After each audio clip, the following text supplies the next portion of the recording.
आज हम करने वाले हैं orienting yourself the use of coordinates, जो कि है आपकी न्यू एनसीईआरटी गणित मंजरी का चैप्टर नंबर 1। इस चैप्टर में हम करने वाले हैं एक्सरसाइज सेट 1.1। एक्सरसाइज सीधा स्टार्ट करने से पहले कुछ कॉन्सेप्ट जानना बहुत जरूरी है। तो देखो, ये है फिगर 1.2, आपके एनसीईआरटी की फिगर 1.2, जिसमें ये जो प्लेन है इसे कहते हैं ग्राफ, और इस प्लेन पे कुछ पॉइंट्स दिए हुए हैं और इस ग्राफ को हम समझेंगे। सबसे पहले समझो, ये जो हॉरिजॉन्टल लाइन है इसे कहते हैं एक्स एक्सिस। ये जो डार्क ग्रीन हॉरिजॉन्टल लाइन दिख रही है आपको, ये है हमारी एक्स एक्सिस। सिमिलरली जो वर्टिकल लाइन है, डार्क ग्रीन वर्टिकल लाइन है, इसे हम कहते हैं वाई एक्सिस। फिर एक्स एक्सिस और वाई एक्सिस जहां पे इंटरसेक्ट करते हैं यानी क्रॉस करते हैं, उस पॉइंट को हम कहते हैं ओरिजिन। यहां पे ओरिजिन जो है वो ओ से डिनोट किया गया है।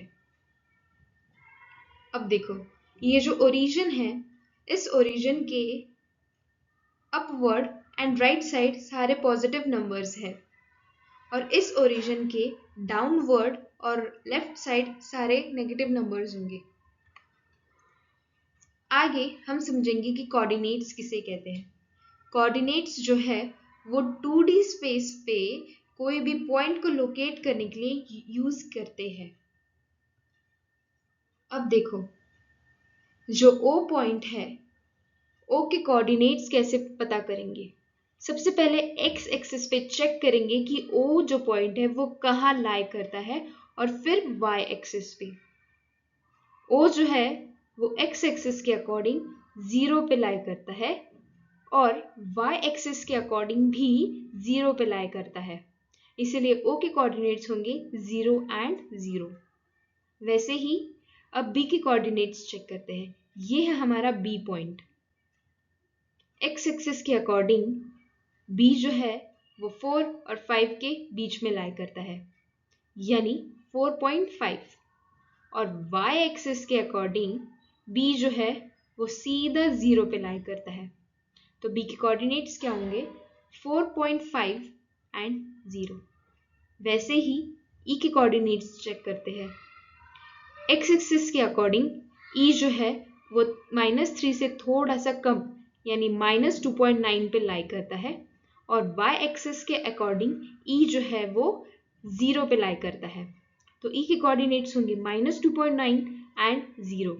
वैसे ही G के कोऑर्डिनेट्स, एक्स एक्सिस के अकॉर्डिंग G जो है वो 0 पे लाई करता है, y एक्सिस के अकॉर्डिंग G जो है वो -4 और -5 के एग्जैक्ट बीच में यानी -4.5 पे लाई करता है। तो G के कोऑर्डिनेट्स होंगे 0 एंड -4.5। वैसे ही H के कोऑर्डिनेट्स, सबसे पहले एक्स एक्सिस पे 0, y एक्सिस पे 4, तो H के कोऑर्डिनेट्स होंगे 0 एंड 4। राइट। आई होप आपको ये सारे कॉन्सेप्ट्स समझ में आए होंगे। तो चलो अब हम हमारी एक्सरसाइज स्टार्ट करते हैं, जो कि है exercise set 1.1।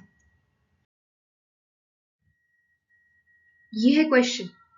Question says figure 1.3। कहाँ है फिगर 1.3? ये रही आपके गणित मंजरी की फिगर 1.3। फिगर क्या कह रही है? फिगर शो कर रही है Ryan's room with points O A B C marked its corner. ठीक है जी, ये जो फिगर है वो क्या है? रियान का रूम, और इस रूम के 4 कॉर्नर्स गिवन है, जो कि है O, A, B और C। ठीक है, आगे ये क्वेश्चन कह रहा है कि x and y axis are marked in the figure. ठीक है, हाँ दिख रहा है कि ये जो है वो x एक्सिस है, और ये जो है वो ये वाली जो लाइन है वो y एक्सिस है, और उन्होंने point O is the origin ये भी बता दिया कि ये जो पॉइंट O है ये इस फिगर का ओरिजिन है। ओरिजिन यानी जिसके कोऑर्डिनेट्स 0 0 होते हैं। राइट, फिगर आपको समझ में आ गई? ये जो है वो राइट वॉल है, राइट वॉल के एग्जैक्ट अपोजिट लेफ्ट वॉल होती है। चलो तो फर्स्ट पार्ट करते हैं इस क्वेश्चन का। If D1 and R1 represents the door to Rian's room, ठीक है जी। D1 and R1, कहाँ है D1 and R1? ये रहा, ये है हमारा D1 और ये है हमारा R1। D1 और R1 ये जो है वो क्या है?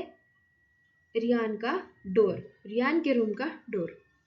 तो क्वेश्चन में पूछा है कि how far is the door from the left wall, यानी y axis of the room. ठीक है, हमें पूछा है कि ये डोर जो है वो y एक्सिस से कितना दूर है, और नेक्स्ट उन्होंने पूछा कि how far is the door from the x axis, और फिर पूछा कि इस x एक्सिस से ये डोर कितनी दूरी पे है।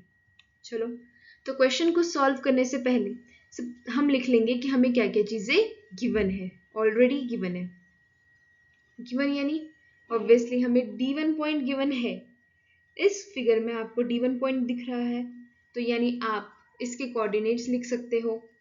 सबसे पहले चेक करेंगे x एक्सिस पे, तो 8 पे है D1, और y एक्सिस पे, y एक्सिस यानी 0, तो D1 के कोऑर्डिनेट्स क्या होंगे? 8 एंड 0। R1 के कोऑर्डिनेट्स तो गिवन है 11.5 एंड 0। अब क्वेश्चन ये पूछ रहा है कि इस लेफ्ट वॉल यानी x एक्सिस पे डोर कितनी दूरी पे है। डोर ये रहा, डोर शुरू कहाँ से होता है? D1 से शुरू होता है। तो ये जो y एक्सिस है, y एक्सिस से कितनी दूर है डोर, ये पूछा है। तो ये फाइंड करने के लिए हम क्या करेंगे? ये वाला डिस्टेंस कैलकुलेट करेंगे। इस डिस्टेंस को कैलकुलेट करने के लिए हमें क्या करना पड़ेगा? ये जो पूरा है,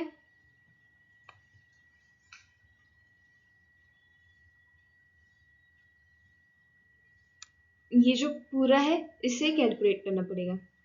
ये कितना है? 1 2 3 4 5 8 6 7 8, तो 8 यूनिट्स दूर, राइट।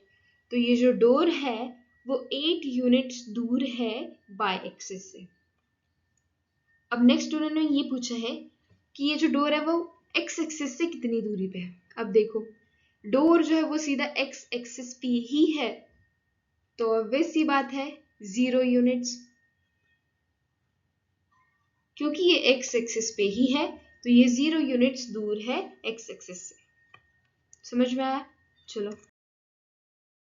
हमारा question number 2, what are the coordinates of D1। हमने लास्ट क्वेश्चन में ही कर लिया था कि D1 के कोऑर्डिनेट्स क्या है। D1 के कोऑर्डिनेट्स है 8 and 0। Next, if R1 is the point 11.5 and 0, हाँ R1 given है 11.5 and 0, how wide is the door? Wide यानी width, डोर की width यानी चौड़ाई, कितना चौड़ा है डोर यहाँ से यहाँ तक। हमें पूछा है कि ये width कितनी है। ठीक है, फाइंड कर लेंगे, इजी है। If a person in a wheelchair wants to enter the room, अगर ये वाला पार्ट रह गया, do you think this is a comfortable with for the room door. तो हमें ये बताना है कि क्या ये कंफर्टेबल है विथ डोर की रूम में एंटर करने के लिए। और नेक्स्ट उन्होंने पूछा है कि अगर person with wheel chair room के अंदर एंटर करना चाहे तो क्या उसके लिए ये इजी होगा एंटर करना। तो ठीक है, इस क्वेश्चन को हम सॉल्व करते हैं वन बाय वन। सबसे पहले हम लिख लेंगे कि हमें क्या क्या चीज़ें गिवन है। गिवन हमें क्या क्या है? D1 और R1 हमें पता है। हमें फाइंड करना है कि डोर की चौड़ाई कितनी है। डोर की चौड़ाई फाइंड करने के लिए हमें ये वाली लेंथ फाइंड करनी होगी।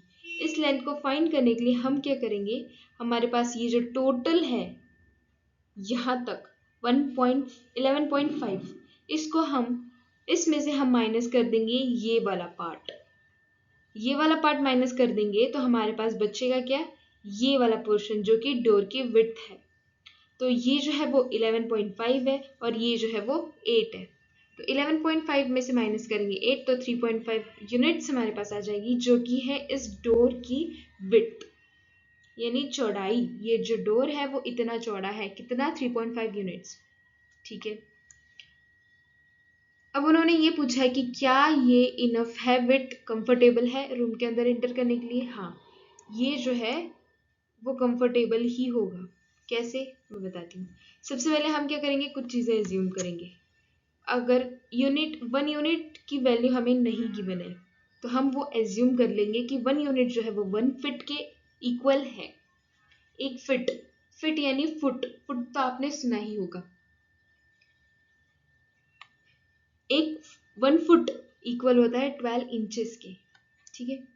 तो इसके अकॉर्डिंग अगर हमारा डोर जो है वो 3.5 यूनिट्स का है, 1 unit is equal to 1 feet, यानी 3.5 unit will be equal to 3.5 feet, right. अब फिट को हमें कन्वर्ट करना है इंचेस में, 3.5 इंटू 12 कर देंगे तो 42 इंचेस का हमारा डोर है। और डोर की 42 इंचेस से भी कम साइज होती है, तो ये जो है वो ऑलरेडी बड़ा है। इसका मतलब ये है कि ये कंफर्टेबल विड्थ है। नेक्स्ट पार्ट में उन्होंने ये पूछा है कि अगर person with wheel chair room के अंदर एंटर करना चाहे तो क्या वो इजीली कर सकता है या नहीं। देखो, 42 inch is comfortable width for room door, ठीक है। अगर यूजुअली क्या होता है कि जो व्हील चेयर है उसकी जो विड्थ है वो अराउंड 32 होती है और हमारा जो डोर है वो ऑलरेडी 42 का है, तो 10 इंचेस एक्स्ट्रा है हमारे पास, तो कोई प्रॉब्लम नहीं होगी व्हील चेयर के साथ रूम में एंटर करने के लिए। ठीक है बच्चों, आपको ये क्वेश्चन समझ में आया? यस। तो चलो अब चलते हैं हमारे लास्ट क्वेश्चन पे इस एक्सरसाइज। ये है हमारा लास्ट क्वेश्चन। लास्ट क्वेश्चन है कि इफ B1 एंड B2, ये दोनों पॉइंट्स गिवन है, represent the end of the bathroom door. B1 और B2 ये जो है वो बाथरूम का डोर है और उसके कोऑर्डिनेट्स भी गिवन है। फिर is the bathroom door narrower और wider than the room door. तो रूम का डोर ये है, बाथरूम का डोर ये है। क्वेश्चन में ये पूछा है कि क्या ये बाथरूम का डोर रूम डोर से छोटा है या बड़ा है। चलो तो विड्थ फाइंड कर लेते हैं और फिर पता करते हैं छोटा है या बड़ा है। सबसे पहले गिवन चीज़ें क्या है, गिवन चीज़ें ये है, हमने लास्ट क्वेश्चन में ही निकाला था कि रूम का जो डोर है उसकी विड्थ है 3.5। अब देखो, और हमारे पास जो चीज़ें गिवन है वो ये है कि B1 और B2 जो है उसके कोऑर्डिनेट्स गिवन है। अब हमें बाथरूम के डोर की विड्थ फाइंड करनी होगी। वो कैसे फाइंड करेंगे, इस टोटल लेंथ से, यानी टोटल कितने 4 यूनिट्स, 1 2 3 4, इन टोटल 4 यूनिट्स में से ये वाला पार्ट जो है वो हम माइनस कर देंगे। तो हमारे पास क्या बचेगा, हमारे पास सिर्फ इतना पार्ट बचेगा जो कि है बाथरूम के डोर की विड्थ। ठीक है जी, तो 4, ये 4 और देखो यहाँ पे गिवन है 1.5, ये 1.5, तो 4 में से 1.5 माइनस करेंगे तो हमारे पास बचेगा 2.5 यूनिट्स जो कि है बाथरूम के डोर की विड्थ। अब देखो 3.5 जो है वो बड़ा है 2.5 से, therefore the width of the bathroom door is narrower, यानी छोटी than the room door। Clear? So यहीं पे हमारा, अगर आपको ये वीडियो पसंद आए तो लाइक कर देना। अगर आप अपने फ्रेंड्स को भी समझाना चाहते हैं तो शेयर कर देना। एंड आपके लिए और भी मैं अच्छे अच्छे वीडियोस लेके आऊँ तो मेरे चैनल को सब्सक्राइब कर देना। Thanks for watching this video. और हाँ, नेक्स्ट वीडियो में हम करेंगे exercise set 1.2। So come back to study with teacher.